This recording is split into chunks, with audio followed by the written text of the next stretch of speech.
اور یہ جو کرونا ہے،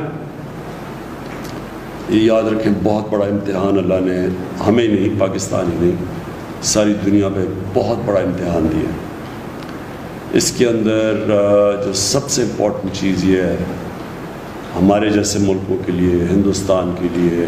بنگلہ دیش کے لیے، ساؤتھ افریقہ کے اندر ملک ہیں جدھر غربت ہے، جدھر وہاں بھی کچی آبادیاں ہیں، ادھر ایک بالکل مختلف امتحان ہے بنسبت یورپ، چائنا، امریکہ، وہاں بالکل مختلف چیلنجز ہیں۔ تو اس لیے اس کے اندر جو ہمارا ملک نکلے گا، یہ بڑا ضروری ہے کہ ہم ایک قوم بن کے اس امتحان میں ہم امتحان میں شرکت کریں۔ ہماری پوری کوشش ہے کہ سب جو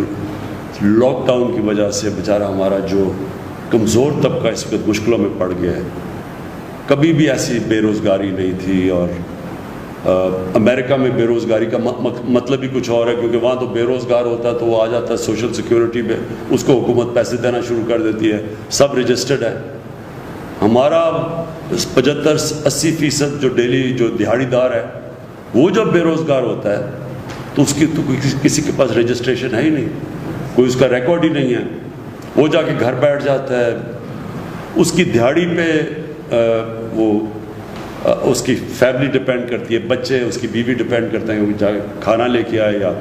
پیسے ہوں، تو ان کے لیے اس وقت بہت مشکل ہے، جس کی وجہ سے میں ہمیشہ سمجھتا تھا کہ ہمیں لاک ڈاؤن مختلف طریقے سے کرنا چاہیے تھا، یعنی شادیاں، کالجز، یونیورسٹیز، میچز وغیرہ جدھر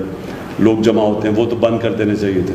لیکن ہمیں کاروبار نہیں بند کرنا چاہیے تھا۔ اس میں سوچ سمجھ کے کاروبار کے اندر، مثلا دکانیں بھی ہم 1-2-3 دکانیں چھوڑ کے ان کو کھول دیتے اور پھر یعنی روٹیٹ کرتے تھے تاکہ روزگار چلتا رہتا۔ یہ چھاپڑی والے، ان سب کو ہمیں کرنا چاہیے تھا، لیکن ایک دم جو سب کچھ بند ہو گیا، اس سے ہمارے جیسے معاشرے میں بڑی مشکلات میں لوگ پڑے ہوئے ہیں۔ تو اب ہم سلیکٹو کھول رہے ہیں، کنسٹرکشن کھول رہے ہیں، کاروبار کھول رہے ہیں، لیکن اس کو کھلتے کھلتے بھی ٹائم لگے گا، اور تب تک بڑی مشکلات میں لوگ، جس کی وجہ سے ہم کوشش کر رہے ہیں کہ ہم یہ احساس کیش پروگرام سے اور بھی پروگرامز کر رہے ہیں تاکہ ہم لوگوں تک پہنچ سکیں۔ لیکن سب سے پہلے تو آج کوئی بھی دنیا میں نہیں کہہ سکتا کہ کرونا کب قابو میں آئے گی، کوئی بھی نہیں کہہ سکتا۔ تو جو ساری دنیا کوشش کر رہی ہے کہ کرونا کے ساتھ گزارا اب ہم کیسے کریں گے، کرونا بھی ہو اس کو بھی روکیں، لیکن ہمارا کاروبار بھی چلتا رہے تاکہ ہمارے بچارے لوگ بھوکے نہ مریں۔ تو ہمارے لیے اب سب سے بڑا یہ چیلنج ہے، اس کے لیے ایک بڑا اچھا ایک ٹریک اینڈ ٹریس سسٹم، وہ ہم نے اب ساری ایجنسیز بیٹھی، ہماری سارے ادارے بیٹھے، ہم نے ایک سسٹم آرٹیفیشل انٹیلیجنس کے ذریعے ISI کے ساتھ مل کے نکالا ہے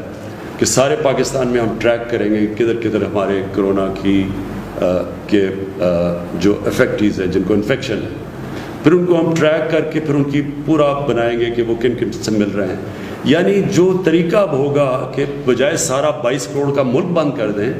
ہم ادھر کانسنٹریٹ کریں جدھر ہم سمجھتے ہیں کہ اب کلسٹر بن رہا ہے، ان کو تھوڑی دیر کے لیے کوارنٹائن کریں تاکہ وہ پھیل نہ سکیں۔ اس کے علاوہ اگر ہم جو بھی کرتے ہیں نا، اگر ہم سارا ملک بند کر دیتے ہیں، یہاں بھوکے مریں گے لوگ، لیکن اگر ہم پوری طرح کھول دیتے ہیں تو کرونا پھیلنے کا ڈر ہے۔ تو اس لیے ایک بیچ کا نظام یہ لے کے آ رہے ہیں، اور اس کے اوپر ہم پوری کوشش کر رہے ہیں، اور یہ انشاءاللہ اسی طرح ہی آگے بڑھیں گے۔ جو ہر کرائسس ہوتا ہے نا، اس میں اللہ نے ایک ایسا نظام بنایا ہوا ہے کہ اس میں اگر انسان اپنا عقل استعمال کرے تو اس میں موقع بھی بڑے مل جاتے ہیں، اور کرائسس کے اندر کئی بڑی زبردست چیزیں ہو جاتی ہیں، کیونکہ انسان کو اللہ نے بنایا ایسا ہے۔ ایک انگریزی کا فریز ہے، necessity is the mother of invention. جب آپ پھنس جاتے ہیں نا، تو اللہ نے ہمارے میں اتنی صلاحیتیں دینی ہیں کہ اگر ہم اپنا ذہن استعمال کریں تو اس میں سے راستے نکلاتے ہیں۔ تو اس میں سے ایک یہ راستہ ہے کہ جو ٹیلی ایجوکیشن ہے، دوسرا ہے ٹیلی میڈیسن، کہ ہم سب تک تو نہیں پہنچ سکتے، لیکن ہم ٹیلی ویژن کے ذریعے ریموٹ علاقوں میں لوگ ٹی وی کے اوپر سامنے آئیں، یہ ٹیکنالوجی بڑھ چکی ہے تاکہ یہاں بھی ڈاکٹر بیٹھا بیٹھا ادھر ان کو اوپینین دے کہ آپ کو یہ بیماری ہے، یہ آپ یہ کریں جو بھی۔ اور یہ جو اسکولوں کا نظام، کیونکہ ہمارے بچے اسکولوں سے باہر ہیں، تو یہ ٹیلی ایجوکیشن کے ذریعے ہم کئی ان علاقوں میں پہنچے جدھر ہمارے ٹیچر ہی نہیں ہیں یا نہیں جاتے، یا جب تک ٹیچر نہیں جاتے تو تب تک بچوں تک پہنچ سکیں۔ اور بھی بڑی چیزیں ہیں، اور بھی میرے خیال میں ہم اب نئی نئی چیزیں سوچ رہے ہیں کہ ہم کیسے اس کو دیکھتے، وائرس کو دیکھتے ہوئے کیسے اب ہم اور چیزیں کر سکتے ہیں کہ ہم اپنا ملک بھی چلاتے رہیں ہیں، بچوں کو بھی پڑھاتے رہیں، لیکن یہ کرونا کا بھی کو سنبھال سکیں۔ اس بات میں کرنا چاہوں گا ایک عام یہ ہے کہ پتہ نہیں گورنمنٹ کو اربوں ڈالر آ گئے باہر سے اور یہ تقسیم ہو رہے ہیں، کسی کو ہو رہے ہیں کسی کو نہیں، کیا باہر سے اب تک ہمیں جو امداد مل رہی ہے عالمی مالیاتی اداروں کی طرف سے بھی مل رہی ہے؟ کوئی امداد کئی باہر سے نہیں مل رہی، اس ذہن میں ڈالیں، کوئی صرف ہمیں آئی ایم ایف نے جو ہمارا مشکل پڑ، ہماری ایکسپورٹس گر گئی ہیں، ساری دنیا کی ایکسپورٹس گر گئی ہیں، ہماری جو ریمیٹنسز آنی تھی، جو ہمارے پاکستانیوں نے پیسے بھیجنے تھے وہ گر گئے، تو انہوں نے جو ہم نے قرضے دینے تھے، پرانے قرضے لیے ہوئے تھے، ان کی جو قسطیں دینی تھی اس قسطوں میں رعایت ملی ہے۔